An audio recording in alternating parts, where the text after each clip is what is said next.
السلام عليكم، مرحبا بكم في قناه شوات عزيزه. نتمنى تكونوا تشوفوا هذا الفيديو ديالي ان شاء الله بخير وعلى خير. اليوم ان شاء الله نشارك معكم واحد الوصفه مع دابا الوقيته ديال البرد، الناس كيمرضوا هكا بالحلاق وبالرواح بالكحه. هاد الوصفه هذه راه مجربه عطات نتيجه زوينه من المره الاولى. لا هاكا اللي جاه الرواح هكا غيشربها المره الاولى راه كتوليو لاباس، وانتم واخا ما تكونوش هكا باقي ما قاسكمش البرد تبقاو ديروها راه غتحميكم من هاد النزلات ديال البرد. دابا ان شاء الله ندوزو للمقادير. دابا بالنسبه للمقادير راهما ساهلين موجودين عندنا في الدار في الكوزينه ديالنا. كما قلت لكم هاد الوصفه هذه كديروها كحمايه من البرد. عندنا هنايا الحامض الدوائر، عندنا سكينجبير هكا غبره، اولا ما كان عندكم هذاك الطريط تنقاو ديروها هكا قيمه شي طريف هكا غير صغير، لان عندنا ندير انا غير في الكاس. كنتو غدوبلو المقادير راه غديروا طرف كبير هكا. عندنا الخرقوم البلدي، الخرقوم البلدي ضروري تاخذوه طحنوه حتى السكينجبير طحنوه على يديكم باش تعطيكم النتيجه زوينه. وحتى في الطياب راه ضروري ناخذوا هذا الشيء يكونوا طحنوا على يدينا باش نعرفوا راه شنو ناكلوا. عندنا هنايا حبيبات ديال القرنفل، وعندنا الماء هنا يكون سخون. دابا ندوزو للطريقه. بالنسبه للطريقه دابا حنا عندنا غير كاس كما قلت لكم نديروا 3 طريفات ديال الحامض.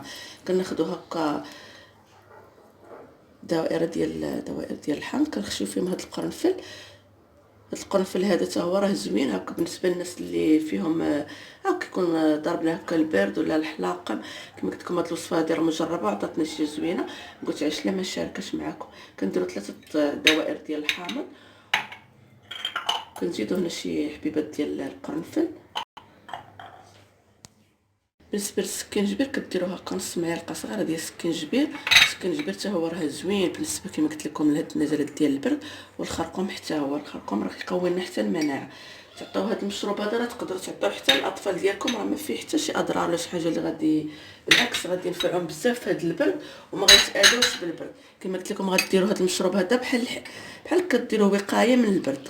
كديروا هاد الكاس ديال الماء صافي، كتخليوه كتغطيوه،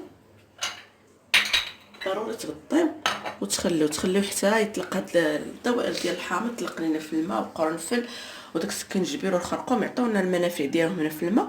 صافي من بعد والماء حتى هو كيبرد باش نقدروا نشربوه. صافي من بعد كتصفيه ومن بعد ان شاء الله نطلقها. دابا البنات غندوزو نصفيو هاد المشروب ديالنا. كما قلت لكم تخليو حتى يطلقوا هادشي كامل اللي درنا هنا في الماء، وحتى الماء بيبرد باش تشربوه. صافي كتصرفوا كما قلت لكم تداوموا على هاد الوصفه ان شاء الله تعطيكم نتيجه زوينه، وغديروها كوقايه من البرد. مع وقيته دابا ديال البرد راه ضروري كنتقاسوا بالبرد. صافي كتصفيوها الشكل ديالك يولي. ولا بغيتو ديروا العسل، انا كنشربوا هكا بلا عسل.